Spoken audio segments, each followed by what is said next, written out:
Hi. Welcome back, Fantasy Fiction Fanatics. It's great to see you again. Welcome back to another class. Today we are going to be doing another character analysis on the character Wolf from 10th Kingdom. Now, most people that I know, pretty much everybody except for my family that I know, has never seen or even heard of 10th Kingdom. If that is the case, you need to just pause, stop life, everything on hold, including this video, and quickly go watch the 10th Kingdom. It is a 10-hour long story, so you're going to take a little bit of time to finish it. But it was originally a miniseries on television that they then put together just as one long movie. So, for sure, go watch that right now. You will love it, especially if you love fantasy. Go, go, go. Watch it right now. Quit, like I said, quit life. Stop everything and go watch it. Spend the whole day. But anyway, so on that note, since we are going to be talking about this character, if you haven't watched it and you would like to watch it before you get any spoilers or anything like that, because you might be interested in watching it, this would not be the video to watch beforehand, because I will be talking in depth about this character and using examples and moments from the show as explanations and things like that as we talk along. So there will be spoilers in this video. So like I said, if you do want to watch it and not have anything spoiled for you, go watch it now and then come back and revisit. I'll wait. So, and then if you haven't watched it, or even if you have beforehand, and you find that you love it or don't like it or whatever else, I'd love to hear your opinions down below and see how you feel about this story, because to me, I really love it. It's such a good story with so many good characters, and I think in the future we will definitely be visiting other characters from that show here as character analysis. But today I wanted to start with Wolf because he is one of my favorite characters of all time, especially in the 10th Kingdom, but hands down fantasy character, he is one of my very, very, very all-time favorites. Him and Tass are two of my all-time favorite characters, just in general, just because they're that great of a character.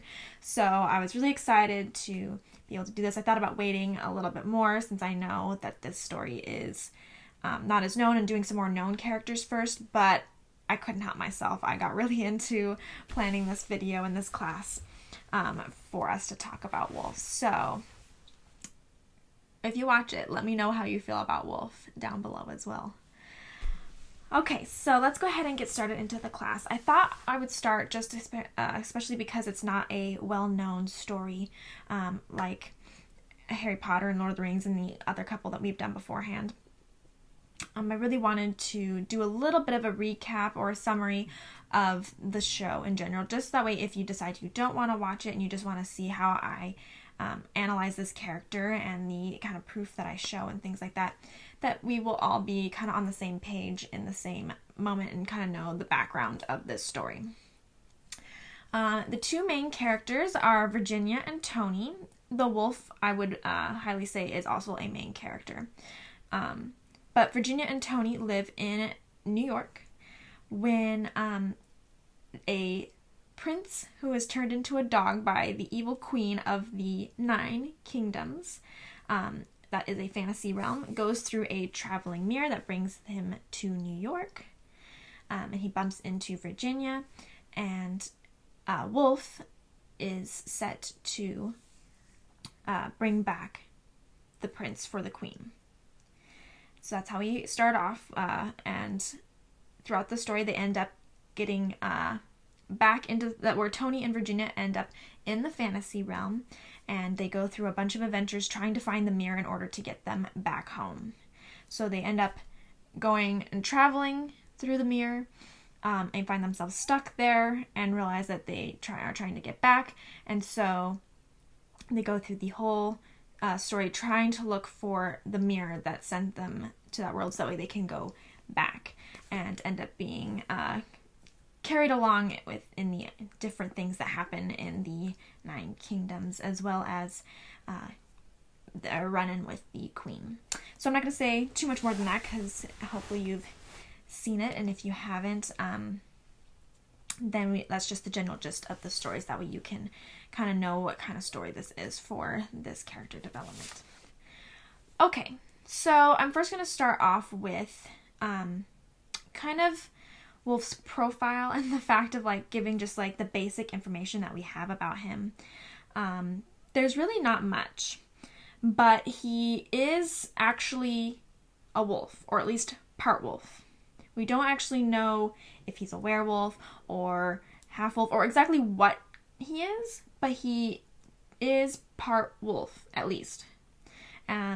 He has a tail. Sometimes he doesn't always have it, but he has a tail that comes out sometimes. His eyes glow yellow sometimes. His teeth do elongate at points, and he eats a lot, just like a wolf would. So even though we're not exactly sure if he's like a werewolf or if he's actually born like from part of a wolf or what kind of mythical creature he is pertaining to the wolf, we do know that he has a lot of wolf-like qualities and physicalities as well that come up. And he also does say that he was born from wolves, but we don't know exactly if they were literal wolves or wolves like him, because he is considered a wolf, just like his name.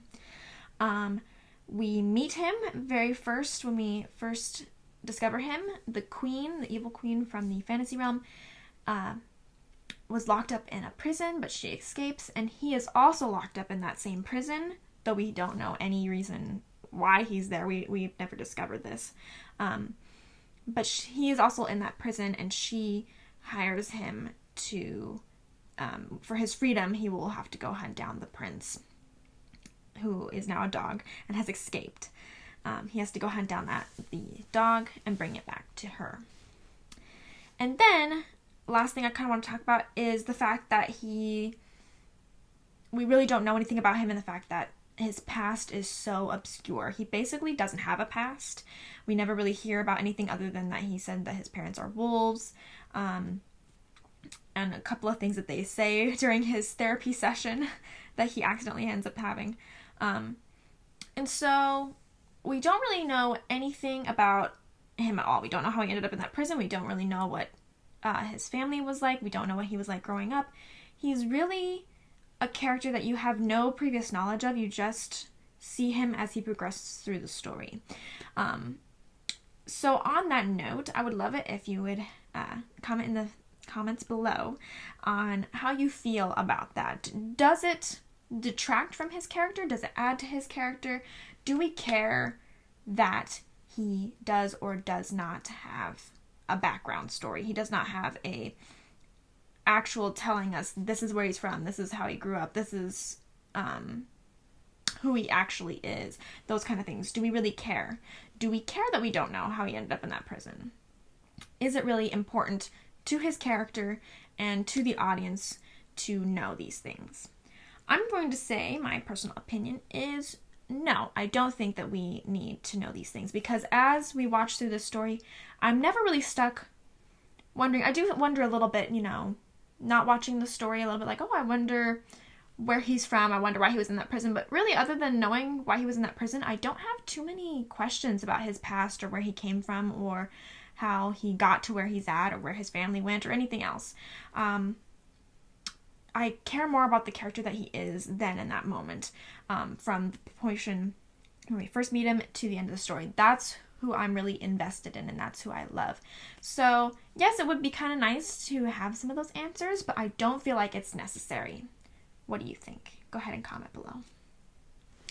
Okay, so there's our very minimal background on our character here. Yeah, so let's go ahead and just get right into the traits that this character has. Okay, so I'm going to start with my list of traits. If you find at any time that I didn't list something that you thought should be mentioned, or you want to talk about a specific trait a little bit more detail with me, go ahead and comment down below, and I'll be happy to address anything that you would like to talk about further. I'm going to because I do have quite a few traits, I don't know how many I'm going to talk about in depth, especially because some of them are kind of self-explanatory if you've experienced the character, which I'm going to assume, and for the most part, that people who are watching this video are going to have watched the show first or have already watched the show in order to have any interest in wanting to know about this character in this analysis. And especially because with only wanting to do a hour-long class, so it's not too long, we don't necessarily have tons and tons of time to discuss everyone in detail. That's why if there's something I didn't discuss enough that you would like to discuss more, go ahead and let me know, and I will be happy to have more of a detailed discussion on those topics. Okay, so this is my list that I've compiled, and the first one I have put on this list is funny. That's the first thing that comes to my brain, and anyone who has watched the show, I'm sure, agrees with me that he is hilarious and that he is a joy to listen to when he goes on his antics and things like that. So yeah, that's the first thing I always think of when I think of Wolf is comedic relief. He's so funny, has some of the best lines ever, and he really just makes you laugh and smile, as well as the other characters. Though, not always. Sometimes the other characters aren't amused with him, but I'm pretty amused with him. The next thing is spastic. He is kind of all over the place. He's very energetic, very full of energy, likes to be kind of everywhere, kind of little bonkers in that way. So he's not someone to really sit still or to be super serious, which kind of goes along with obviously being funny. But he's not a character that can just sit there and wait for something to happen. He is all over the place trying to make things happen, trying to do things, coming up with plans. I seriously think that he would bounce off the wall if he really could. Next thing is charismatic. He has a lot of charisma, and he has a lot of personality. And again, that goes with the previous things that we have already mentioned, but he is just full of himself. Not full of himself meaning like he's conceited, but just his personality is huge, and he exudes it all the time. And along with that, my next trait is that he's confident. He's very confident in himself. He's very confident in his abilities and how he thinks, what he feels. And so like that, again, those traits all kind of go together in the fact that he is very much a presence in the story. There is no way you can ignore him, not only because he's in the story the whole way, but he's not like a Flint character. Like for, if we're going to relate it to our Dragonlance discussions, Flint, even though he's been in the story from page 1, literally it's from his perspective on page 1 of book 1, he's not an overwhelming character, and it's not like that you forget him, but it's not like he has a giant presence in the story either. You just see him here and there, and you get his perspective every now and then, but he's not somebody that really dominates the pages like Raslin or Tanis or Caramon even, because Caramon has more of a presence, even if he's not on every page. Or Tasselhoff. Tasselhoff has a huge presence.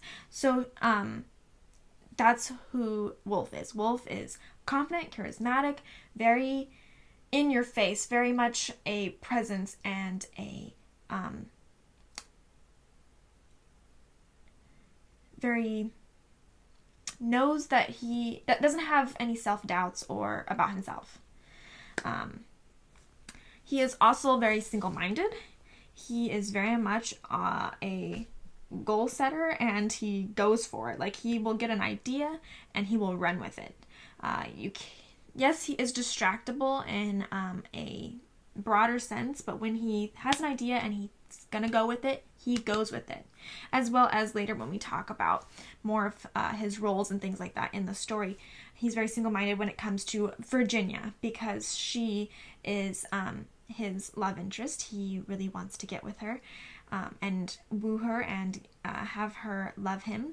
So he is very single-minded on, I'm going to get Virginia, I'm going to get Virginia, I'm going to get Virginia. So he really, once he's got something in his head, he goes with it, which is not always a bad thing, but sometimes it can also be a bad thing. Like I mentioned earlier, he's very energetic. He's bouncing off the walls. He's everywhere. He's running around. He's talks fast a lot of the times. And that kind of goes back with just some of the previous things that I've already mentioned. This one is going to be on a little bit different thread, but he is almost childlike at times. And this does kind of go with like the energetic and the spastic kind of traits. But he kind of acts like a little kid sometimes. He gets very excited over some things that you're just like, what are you doing? But it's also part of it, these other traits that we're talking about, are also because he's kind of dog-like. Because he is part wolf, or whatever amount of wolf he is. He's very childlike or very dog-like. Those I kind of think have very similar traits. I don't mean necessarily dog-like, like where he's sniffing the ground and, literally a dog. But I mean a dog has certain qualities that you expect from them. And a lot of dogs, especially puppies, are energetic and spastic and all over the place and wanting your attention. And children are often a lot running around, wanting their parents' attention, wanting to run around and be crazy. So it's kind of similar in those traits between being childlike and dog-like. On the other hand, he does also have some very serious moments and some very serious traits as well. For example, he's very, very loyal. But he's loyal to who he cares about. Because we know that he betrays the queen in order to help Virginia and Tony, even as the queen continues to tempt him to come back to her side and to do what she wanted and to bring her Prince Wendell, who is now a dog. He is very loyal to Virginia and her dad because he really wants Virginia and has come to love her very quickly. And so he stays loyal to her. Even if at times we're not always sure about that, he is always, always loyal.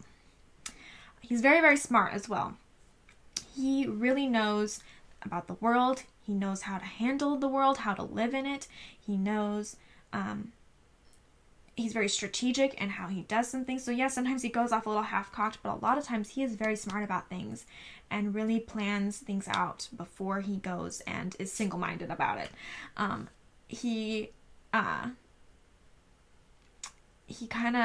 This is what helps him be able to help Virginia and Tony's, because he really is street smart.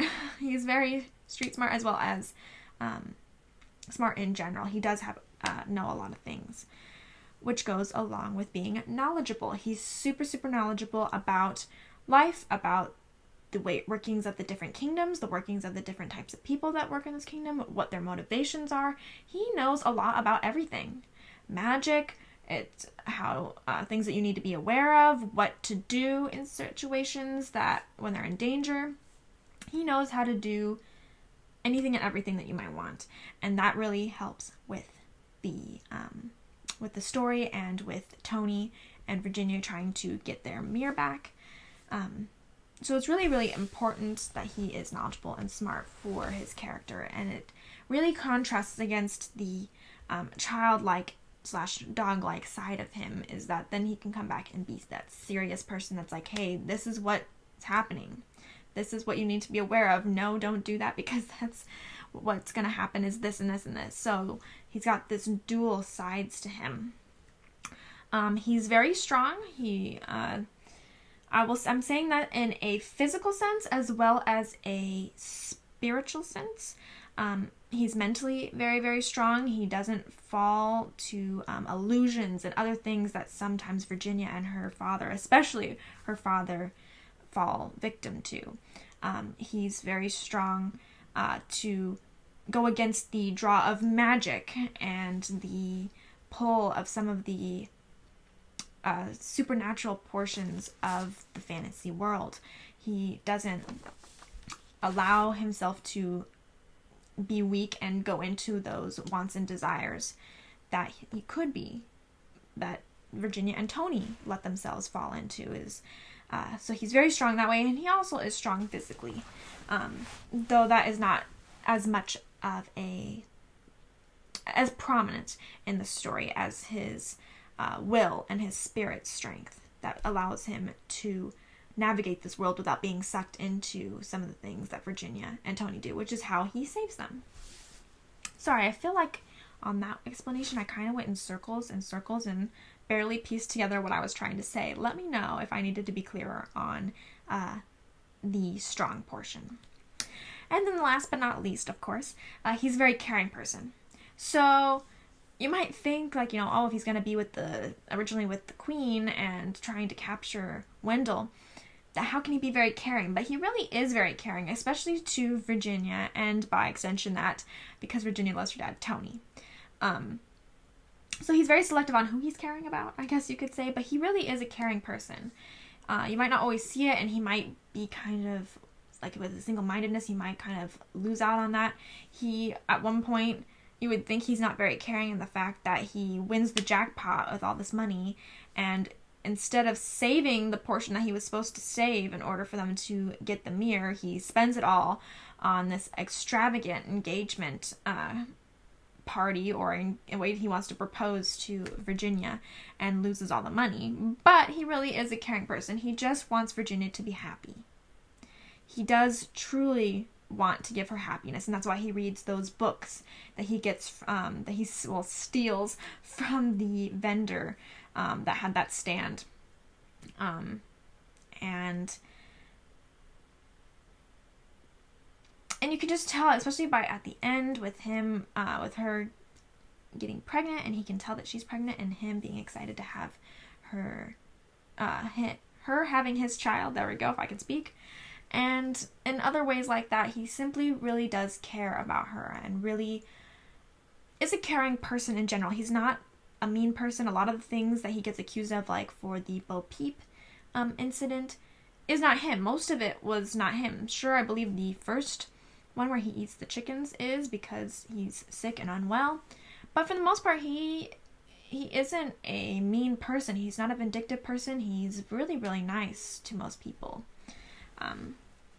So it's really important for us to discuss these traits and for us to keep these traits in mind as we continue going through this analysis, because it adds different dynamics to this character. Every single trait, every single thing, and how complex he is comes from these traits that the author has given him. And it makes up who he is, and it allows us to see how he uses them for his goals and his roles in the story. So the traits are very, very important to keep in mind as we go forward, as well as it's important to how complex he is as a character, to have all these different things, having the contrast between the childlikeness and the puppy-likeness, as well as the serious, smart, knowledgeable person that he is as well. Alright, next we're going to talk about his goals in the story. Despite him being such a complex character that can do multiple roles at once, which we will get to those roles in a minute after we talk about the goals, despite him being so many roles, despite him being so complex, him being so dual-natured, I guess a little bit you'd say, his goals are very simple. And he's really got one goal throughout the whole story, which is to have Virginia. All he wants is to help Virginia, to win her heart, to marry Virginia, to have her love him as much as he loves her. All of it, in the end, everything he is doing through the whole story is about Virginia and wanting to be with Virginia. So obviously he has many different stumbles along the way, has a trouble wooing her, has trouble when she gets angry at him because he does things that end up losing them the mirror or causes them problems or something like that. It's really the whole time he's trying to get and woo Virginia until he gets her at the end. And especially once she cuts open that fish at the end and the ring that he bought in Kissing Town is stuck in the fish and has magically come back to them. Now let's analyze the role that he has in this story. Like, what is the point of his character? And now the thing I find is really fascinating about Wolf is he has many different aspects and many different roles that he plays in this story.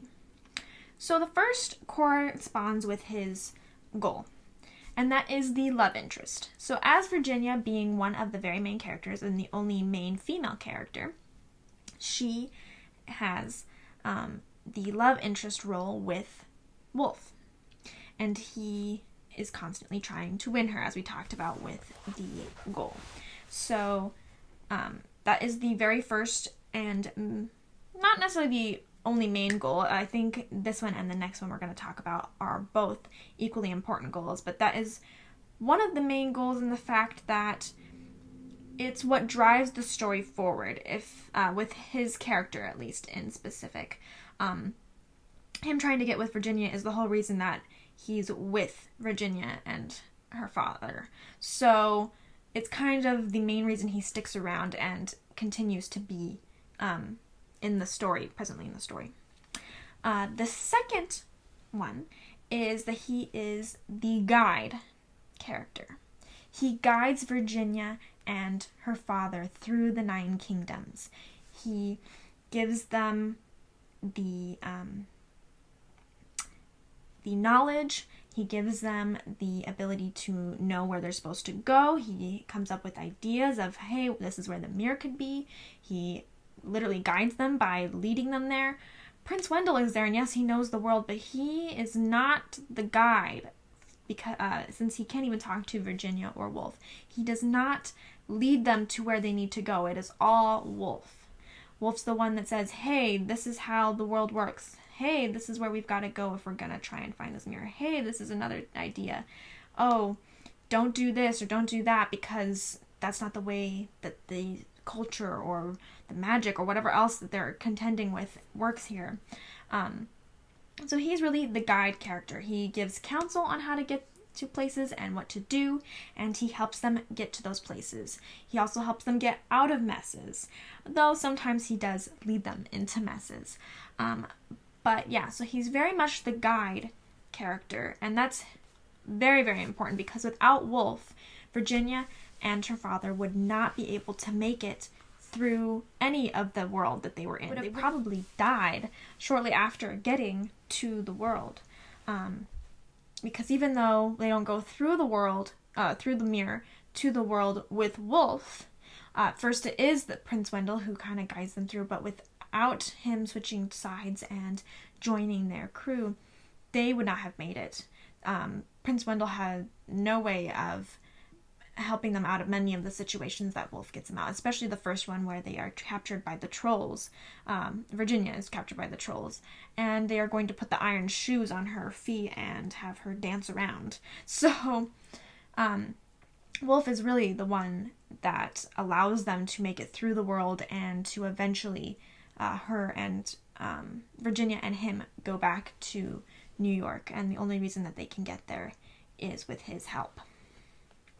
Okay, and then the last one. This one is kind of a minor role that he has, and it kind of goes along with being the comedic relief.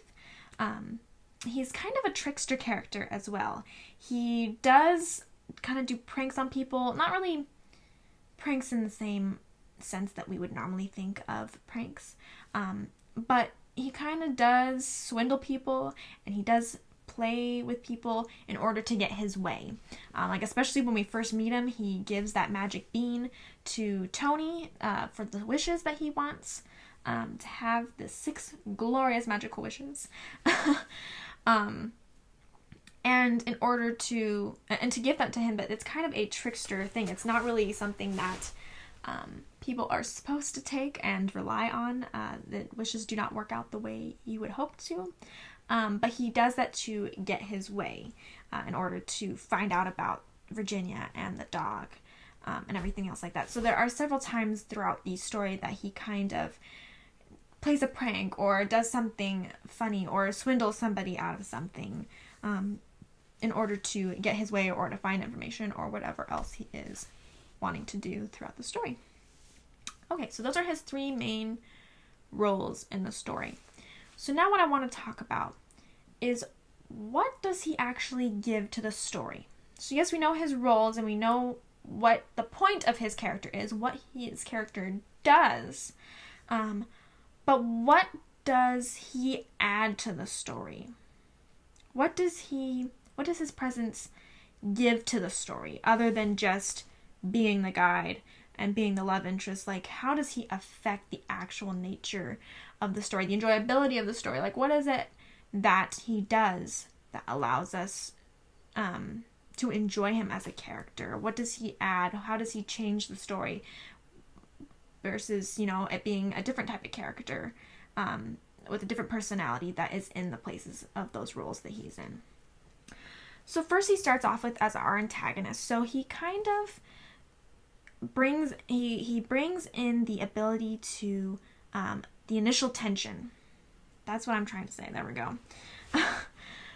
He brings in the initial tension by being the antagonist, the person chasing them, the person that's giving them problems, the person that's almost eating Virginia's grandmother.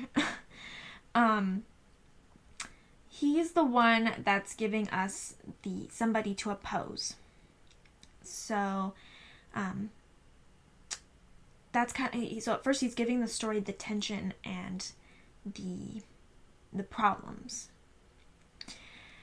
And then obviously he switches sides to wanting to be with Virginia and falling in love with Virginia.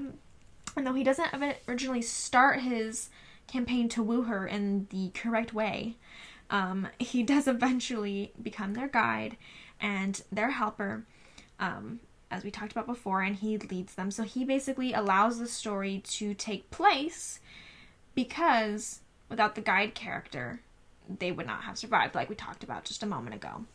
And he educates them, and he really provides the education for us as a viewer. So what he adds to the story in that case as his guide character, what he adds is knowledge, understanding, and world building. So yes, he has to guide these characters because they don't know anything about this world. They don't know what they're doing. They don't have the first clue about anything. But that also equates to us. So for him, as he goes through, he is giving us knowledge. He is giving us world building. He adds to the story by making it a world that has rules and regulations and letting us know exactly what's needed.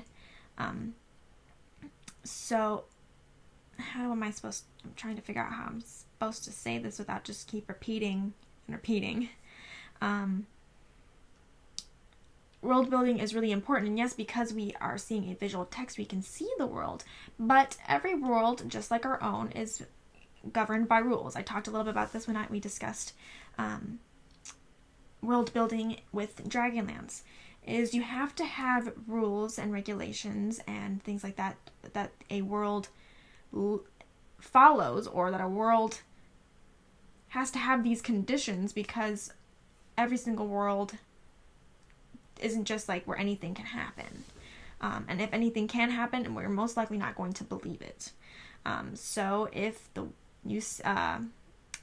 only way magic works is by this and this and this, we have to find out that this is how magic works through this and this and this. And so what we get from Wolf, what he adds to the story, is our believability of this world, because he provides those rules. He provides our knowledge of this place, along with the politics, along with the people, along with the magic, along with the actual places that they go to, the history, everything like that. He makes the world real because he provides all of that information for us and builds the world, the part that's not seen, into something that we can believe in. All right. Next, he provides, again, we're going to go back to the love interest. So he provides the romance. He provides the tension between the two characters, because we don't know if she's ever going to accept him or if she's ever going to trust him. And a lot of times we don't know if we should trust him or not until later in the story. It takes us just as long to think, hey, this person is trustworthy. And a lot of times we see his struggles with the queen constantly trying to tempt him back to her. So we don't always know for certain if he's going to crack. So him in the love interest role and him trying to be a trustworthy person, we are provided with the tension between these two characters and the constant wonder of, are they going to get together? And they add an extra layer on top of the story that's already happening by adding that it's not really a sub story because it's so ingrained with the actual main plot. But just that added layer, that added dynamic between the characters. Because even Tony, with him being her father and him knowing that he wants to get with his daughter, it provides tension between those two characters, and it provides a new dynamic, a new way of interacting, because they have to, okay, so he is the guide and they do have to trust him in order to get through this world, but at the same time, he doesn't want to trust him because he wants his daughter, and she doesn't trust him because she's not sure if she should give her heart away, and if he's trustworthy and loyal to her. So it provides a layer, and it provides a complication, and it provides more depth to the story. He provides a layer of extra depth between the main characters, as well as being a main character. And then another big one that role that he fulfills is the comedic relief. So when things are looking real bad, he's going to be there to lighten the load. Even at the beginning, he's already there showing that he's going to be the comedic relief by just his personality and his antics that he does when he goes to search for Virginia at work, because that's where Tony says she is. He talks to the waitress where he's ordering the lamb, and he's like, let it look at the oven and tear and then bring it out to me. And it's like the best thing ever. You're just dying laughing because he's such a character that you just can't help but be like, oh my gosh, who is this person? And throughout the whole story, when we're getting into, like I said, the deeper depths of the darker places, as we continue to go, he constantly brings us back the comedic relief. He constantly makes us laugh, or constantly think like, is this guy for real? Constantly gets it so that way we aren't just dragged down by all the misery and the uncertainty of whether the characters are going to make it to the end of the goal and getting the mirror. He also provides a way for the story to move forward, because without him, this is not part of the guide portion. It's more about the fact that he gets them in trouble and out of trouble, and how that continues the story. He provides the complications as well as the solutions to complications that allows the characters to move forward. For example, when he gets them out of trouble, this is toward the end, Virginia and Tony are almost lost and almost covered with vines and pretty much buried alive in the swamp because they drink the water and go to sleep and eat the eggs when they weren't supposed to. And so Wolf comes in and saves them and gets them out of that trouble, so they don't die, so we can continue the story and we can continue to move forward. It's a way for us to progress, because if he didn't save them and get them out of that trouble, the story would stop there. And then he also gets them into trouble, which makes it so that way they cannot reach their goal, and stops the progress of the story in order, or not the story, progresses the story, but gets them, doesn't progress them towards their goal, which allows the story to continue, because by the time he gets out of trouble, the mirror is gone, and we have more story to look forward to. For example, with the Bo Peep Town, he is tried against whether he killed the chickens and whether he hurt Bo Peep and things like that. And so because Virginia feels so sad and worried about him, she stays to be his legal representation. And that gets them into more trouble and more time that even though they have the mirror, that they don't go through it. And by the end, they're finally able to go through the mirror, and the mirror is gone. And now they have to search again. They have to try and get it back again. Along with that, he keeps them in the world. What he adds to this story is the ability to keep these characters in the fantasy world. Again, with them getting in and out of trouble, it kind of is linked to that same portion. For example, with the them getting into trouble with the Bo Peeps and then the mirror being gone, is that's what keeps them in the story, or in the world. So it keeps them from going back to New York and going, having that story be something completely different, because they end up going back to New York, as well as being possibly a much shorter story. So he keeps them in the fantasy world. He keeps them going through it. And in the end, because he keeps them in the fantasy world, that's where they can get to the end, where they go against the queen and have the whole confrontation with her. So he is what makes it so that way the plot can happen. Since he keeps them in this world and he keeps them in the world, and even when they're separated, because she is mad that he didn't save the money in order to get the mirror, and they lose the mirror again, even when he's been cast out, he still keeps them in the story because he didn't give them the money, and he ends up saving them at the end. And then that leads to being able to complete the plot and complete the story by keeping them in that world until absolutely necessary for them to leave. Whew. Okay. That is the main stuff I wanted to discuss for today with Wolf and his character analysis. Let me know in the comments below if you think I missed anything, if you thought it was good, if you thought it was bad, if you didn't understand anything, any questions, comments, concerns, leave it down below. I hope that you enjoyed it, and I hope that you love Wolf just as much as I do. I absolutely love him, as I mentioned at the beginning. So if you have any discussion you want to have about him, let me know. I will be happy to talk about him. No problem.